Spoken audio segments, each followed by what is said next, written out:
नमस्कार, मैं हूं आपके साथ अली मतर। अपना बिहार में सबसे पहले खबर दानापुर से, जहां के पालीगंज के दुल्हिन बाजार में भारी हंगामा हुआ है। सड़क हादसे में घायल युवक की पीएमसीएच में इलाज के दौरान मौत हो गई, जिसके बाद लोगों ने सिंगाड़ा चौक के पास सड़क को जाम कर हंगामा किया। हंगामे की वजह से सड़क के दोनों ओर वाहनों की लंबी लाइन लग गई। मृतक के पिता के बयान के आधार पर पुलिस ने मामला दर्ज कर लिया है। बताया जा रहा है कि 22 साल का जितेंद्र कुमार मजनपुरा गांव में डायवर्जन के लिए खोदे गए गड्ढे में गिर गया था, जिसमें वो युवक गंभीर रूप से जख्मी हो गया और इलाज के दौरान उसकी पीएमसीएच में मौत हो गई। गया ना तो बैरियर लगाया गया है कुछ, ना तो डाइवर्सन का यहाँ पे कहीं भी बोर्ड नहीं है, कहीं पर नहीं दिया गया है। और इसी की वजह से वो पता नहीं लगा, वो बेचारा डायरेक्ट आकर इसमें गिर गया है। सारा जो गलती है ठेकेदार की वजह से हुआ है। तो दानापुर में पालीगंज में किस तरह से हंगामा हुआ, आप तस्वीरें देख सकते हैं। अमरजीत हमारे साथ जुड़े हुए हैं। अमरजीत, क्या कहना है परिजनों का, क्या मांगे हैं जिसको लेकर यह हंगामा कर रहे? देखिए, रोड के बीचों बीच जो है ये गड्ढा खना हुआ था। इसी की वजह से जो है उसमें मोटरसाइकिल जाकर के गिर गई और उसी से घायल हुआ युवक, और उसके बाद जो है उसकी मौत हो गई। मौत के बाद स्थानीय लोगों ने जो है हंगामा किया है। हॉस्पिटल में मौत हुई थी, जिसके बाद जो है ग्रामीणों को जब पता चला तो आगजनी कर हंगामा किया। उन्होंने लापरवाही का आरोप लगाया है और ये जो गड्ढा खाना जा रहा है, डिवाइडर को लेकर के खोना जा रहा था, इसको लेकर के जो है कोई बैरिकेडिंग नहीं किया गया था, जिसकी वजह से जो है ये घटना घटी है और युवक की जान गई है। जी चलिए अमरजीत, बहुत बहुत शुक्रिया आपका तमाम जानकारी देने के लिए। तो एक लापरवाही के वजह से एक युवक की जान चली गई, और जब लोगों को इस बात का पता चला कि घायल शख्स की अस्पताल में इलाज के दौरान मौत हो गई, तो उनका गुस्सा भड़क उठा और फिर उन्होंने आगजनी कर सड़क को जाम कर दिया, जमकर हंगामा किया। विधानसभा की कार्रवाई के दौरान आज दिलचस्प नजारा तब दिखा जब सदन में कॉल ड्रॉप का मुद्दा उठा।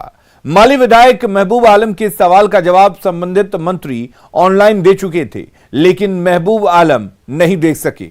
इसी बीच तेजस्वी यादव उठकर बोलने लगे। तेजस्वी के जवाब पर विधानसभा अध्यक्ष ने उन्हें हर मुद्दे पर राजनीति नहीं करने की सलाह दी। उत्तर मैंने देखा नहीं है महोदय। अच्छा, माननीय मंत्री जी उत्तर पढ़ रहे हैं। बात उनका मान लिए हैं महोदय, नहीं जो उनका कोई कभी समाधान हो गया नहीं देख सके हैं तो हेल्प तो करेगा आसन। महोदय आप अभिभावक हैं, आप इतना जोर से डांटिएगा तो महबूब साहब प्रश्न भी नहीं पूछेंगे। महोदय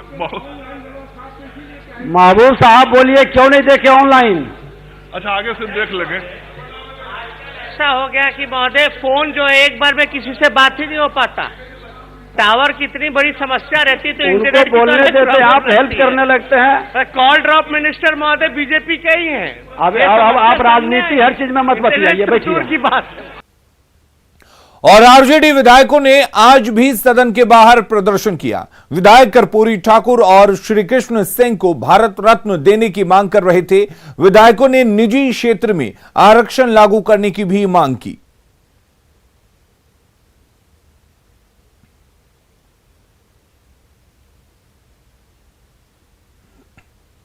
हम लोग चाहते हैं कि हमारे नेता जन नायक कर्पूरी ठाकुर को भारत रत्न मिलना चाहिए, क्योंकि ये कई वर्षों से लंबित है और उन्हीं के शिष्य के रूप में रहे हमारे नेता आदरणीय लालू प्रसाद यादव जी, और बिहार के मुख्यमंत्री जी भी वो शिष्य हैं, मुख्यमंत्री जी भी शिष्य हैं। तो हम लोग चाहेंगे कि कर्पूरी ठाकुर जी को और कृष्ण सिंह जी को, दोनों लोगों को भारत रत्न मिलना चाहिए। कृष्ण सिंह का विरोध नहीं है, उनको भी भारत रत्न से सम्मानित करना चाहिए। हम लोग उनका विरोध नहीं कर रहे हैं, लेकिन साथ ही साथ इस देश में जो गरीबों को जगाने वाला सामाजिक न्याय के प्रणेता, जिन्होंने गरीबों को हक और अधिकार के लिए लड़ने के लिए सिखाया, जन नायक कर्पूरी ठाकुर जो बिहार के मुख्यमंत्री रहे हैं, उनको भी भारत रत्न से सम्मानित करके देश के गरीब और सामाजिक और वंचित वर्ग के लोगों को उचित मान सम्मान दिया जाए। महंगाई पर आज बिहार विधानसभा के बाहर वाम दलों के विधायकों ने भी प्रदर्शन किया। विधायक पेट्रोल डीजल की बढ़ती कीमतों को कम करने की मांग कर रहे थे। उनका कहना है कि पेट्रोल डीजल की कीमतें बढ़ने से आम लोगों की परेशानी बढ़ी है। सबसे ज्यादा जो मोटरसाइकिल में यूज करते हैं बेरोजगार लोग, जिससे आवागमन करते हैं, वो पेट्रोल का कीमत काफी बढ़ा दिया गया है, उस पर वैट लगा दिया गया है, जबकि हवाई जहाज के पेट्रोल पर कोई वैट नहीं लगाया गया है। जो पेट्रोल डीजल का कीमत है वो सरकार कम करे, वैट उस पर से हटाए और आवाम को महंगाई से निजात दिलाए। बंगाल में आरजेडी कांग्रेस और लेफ्ट को छोड़कर ममता की टीएमसी के साथ है, जिसको लेकर बिहार कांग्रेस के नेता असहज महसूस कर रहे हैं, लेकिन इससे आरजेडी पर कोई फर्क नहीं पड़ता दिख रहा है।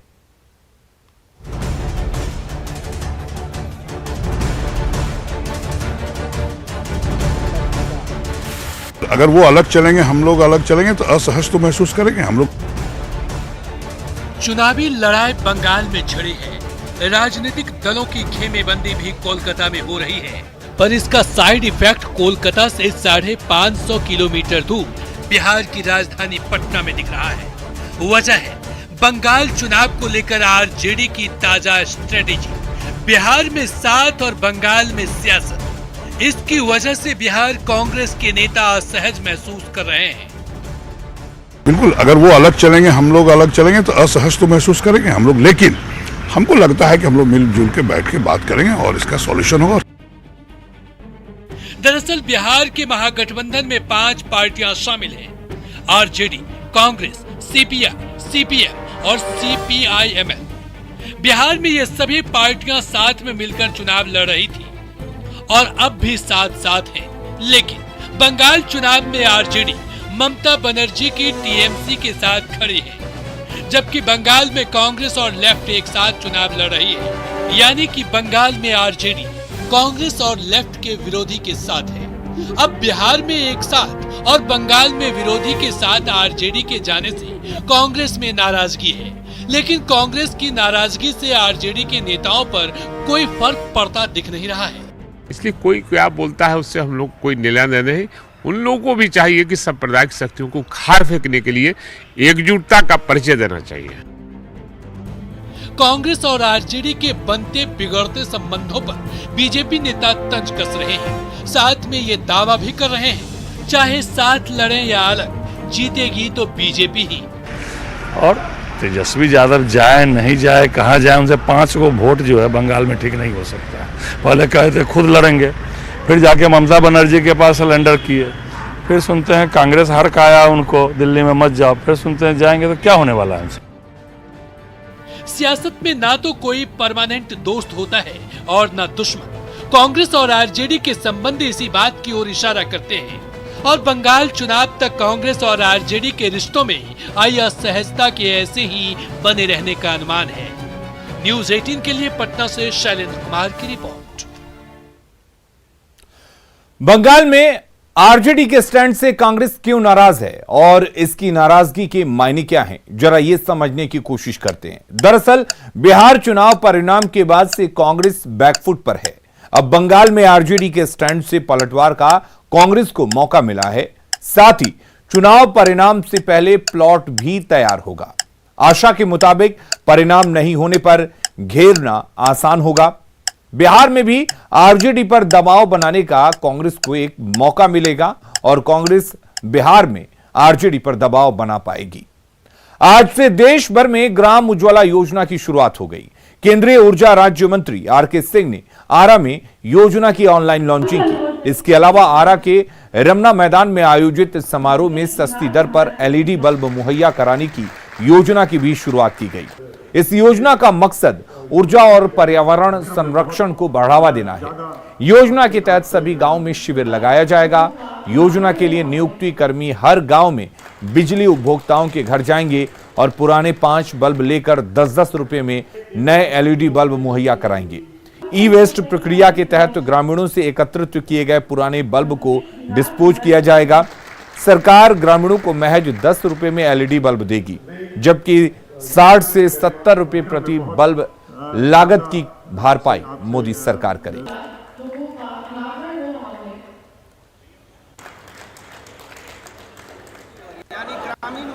योजना का शुभारंभ हो चुका है। अभी हम मौजूद हैं आरा के रमना मैदान में, जहां से केंद्रीय। तो आपको बता दें कि ग्रामीणों को अब स्वच्छ पर्यावरण और सस्ती बिजली मिल पाएगी। आपको बता दें कि एलईडी बल्ब केंद्र सरकार उन्हें उपलब्ध करा रही है और इस एलईडी बल्ब के जरिए बिजली की बचत होगी, साथ ही पर्यावरण को भी संरक्षण मिलेगा। कोरोना से बचाव के लिए मास्क और सोशल डिस्टेंसिंग बेहद जरूरी है और न्यूज 18 भी लगातार आपसे अपील कर रहा है कि मास्क का प्रयोग जरूर करें।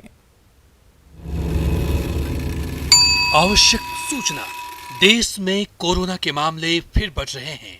होली नजदीक है और दूसरे राज्यों से लोग अपने घरों तक पहुंच रहे हैं। ऐसे में बढ़ते मामले को देखते हुए सावधानी बेहद जरूरी है। 2 गज की दूरी और मास्क हमें कोरोना से बचाने में मददगार है। सरकार की गाइडलाइंस और तय नियमों का पालन करेंगे तो कोरोना से बचे रहेंगे, क्योंकि सावधानी ही बचाव है। तो बिल्कुल सावधानी ही बचाव है। त्योहारों का सीजन है, होली में दूर दूर से लोग बिहार आ रहे हैं। ऐसे में बाजारों में भीड़ भी बढ़ेगी, तो आपको अलर्ट रहना है। और वहीं बिहार में कोरोना की तेजी से बढ़ते मामले पर सरकार भी अलर्ट है। कोरोना के बढ़ते केस को देखते हुए स्वास्थ्य विभाग ने राज्य में डॉक्टर समेत सभी स्वास्थ्य कर्मियों की छुट्टियां रद्द कर दी हैं। आगामी 5 अप्रैल तक इनकी छुट्टियां रद्द कर दी गई हैं। छुट्टी पर गए डॉक्टरों को ड्यूटी पर आने का निर्देश दे दिया गया है। आपको बता दें कि डॉक्टर, संविदा डॉक्टर, मेडिकल अफसर 5 अप्रैल तक छुट्टी नहीं लेंगे, यानी कि 5 अप्रैल तक इनकी छुट्टियां रद्द रहेंगी। कोरोना की दूसरी लहर को देखते हुए ये तमाम फैसले लिए गए हैं। छुट्टी पर जो डॉक्टर जा चुके हैं उनको छुट्टी से वापस आने के निर्देश दे दिए गए हैं। डॉक्टर, संविदा डॉक्टर छुट्टी 5 अप्रैल तक नहीं लेंगे, यानी कि होली को देखते हुए ये तमाम सावधानियां बरती जा रही हैं। निदेशक, अधीक्षक, जूनियर रेजिडेंट काम पर रहेंगे। पैरामेडिकल, जीएनएम, एएनएम की छुट्टियां भी रद्द कर दी गई हैं। आपको बता दें कि 24 घंटे में बिहार में कुल 107 लोगों में कोरोना की पुष्टि हुई है। सिर्फ पटना में एक साथ 26 लोग कोरोना पॉजिटिव पाए गए हैं।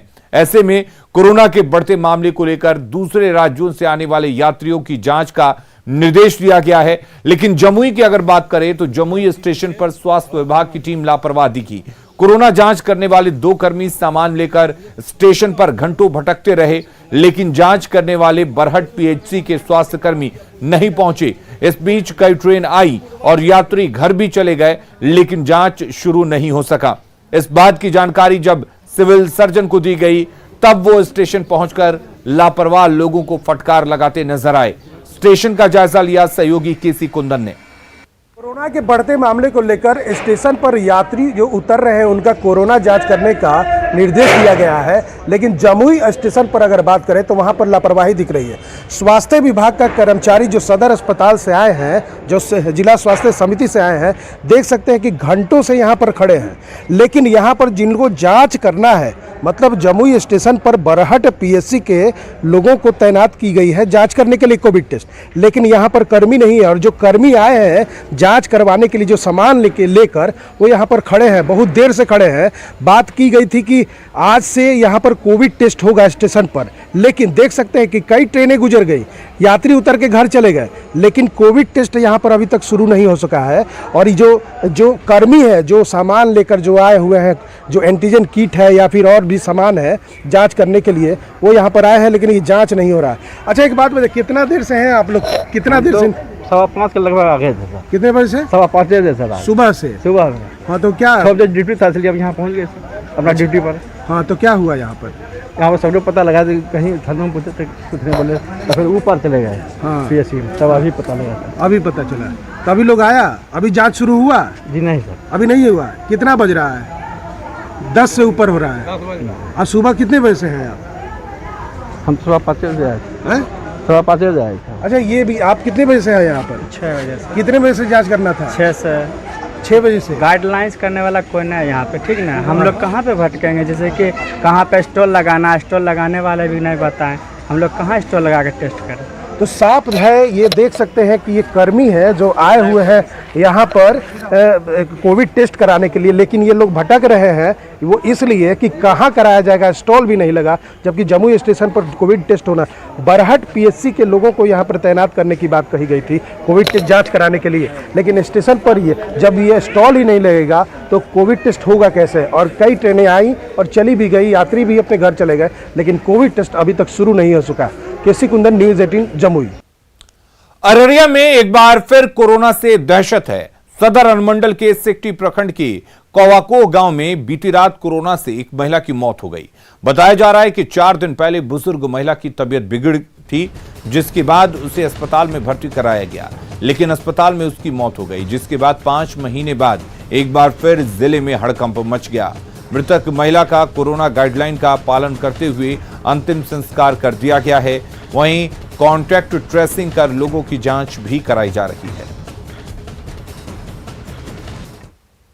सदर अस्पताल से आने के बाद भी तो हमारे चिकित्सक, हमारा दल सिकटी प्रखंड से तुरंत उनके घर पे गया और सारी चीजों को देखा, लेकिन उनकी स्थिति अच्छी नहीं थी। वो 1 घंटे के अंदर उनका डेथ हो गया, लेकिन जांच में वो पॉजिटिव थी, इसलिए हम लोगों को प्रोटोकॉल का पूरा जो दिशा निर्देश का पालन करना हम लोगों के लिए था, तो हम लोगों ने उसका पालन किया। फिर हमारी टीम जिला स्तर से वहां पे गई। और बुलेटिन में खबरों का सफर जारी है, आगे देखेंगे। लगेगी आग तो बुझेगी नहीं।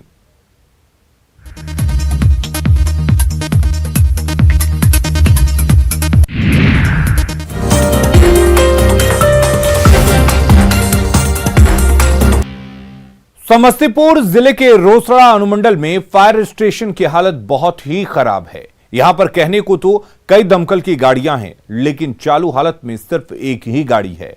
उसी से पूरे अनुमंडल में आग बुझाने का काम होता है। रख रखाव के अभाव में बाकी गाड़ियां कबाड़ में तब्दील हो चुकी हैं।